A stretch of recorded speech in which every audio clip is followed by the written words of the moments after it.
So friends, हा जो तुम्ही फोटो पाहताय ना, हे खरे तर ह्या फिल्मचं इन्स्पिरेशन आहे आणि हेच ते बीएमसी महानगरपालिकेतले कर्मचारी आहेत ज्यांनी हे मॅजिक घडवून आणलं होतं, ज्यांनी SSC ची परीक्षा पूर्ण केली होती आणि त्याच्यावरच आधारित ही फिल्म आता थांबायचं नाही आहे.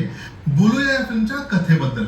सो मला सांगा, एखादी फिल्म बघितल्यानंतर प्रेक्षक जेव्हा उभे राहून आता फिल्मला स्टँडिंग ओवेशन देत असतील, जोर जोरात टाळ्यांचा कडकडाट करत असतील, तर त्या फिल्मची कथा काय असेल?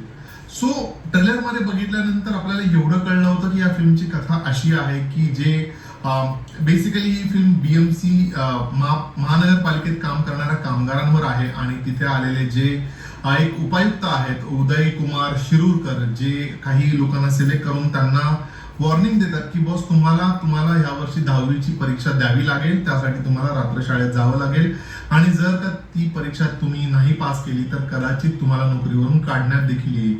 सो ही कथा वरवर बघता आपल्याला ट्रेलर मध्ये वाटली होती, बट फ्रेंड्स, फिल्म बघितल्यानंतर ह्यापेक्षा खूप जास्त डेप्थ असलेली, खूप जास्त इम्पॉर्टंट विषय कव्हर करणारी अशी ह्या फिल्मची कथा आहे. सो बेसिकली अनेक गोष्टी या फिल्म मधनं सांगायचा प्रयत्न केला गेलाय.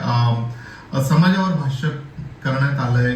त्यानंतर शिक्षण घेतल्यानंतर आपल्या आयुष्यात काय बदल होऊ शकतात आणि शिक्षण घेण्यासाठी खरंच शिकण्यासाठी बेसिकली वयाचं काही बंधन नसावं आणि कुठल्याही वयात आपण काहीही शिकण्यासाठी ओपन असावं, असे बरेच महत्वाचे विषय या फिल्म मध्ये कव्हर करण्यात आले. बट जो मेन गाभा आहे की हे जे ठराविक सिलेक्ट केलेली लोक आहेत ती परीक्षा पास करतात का आणि शिक्षण घेतल्यानंतर त्यांच्या आयुष्यात काय असा बदल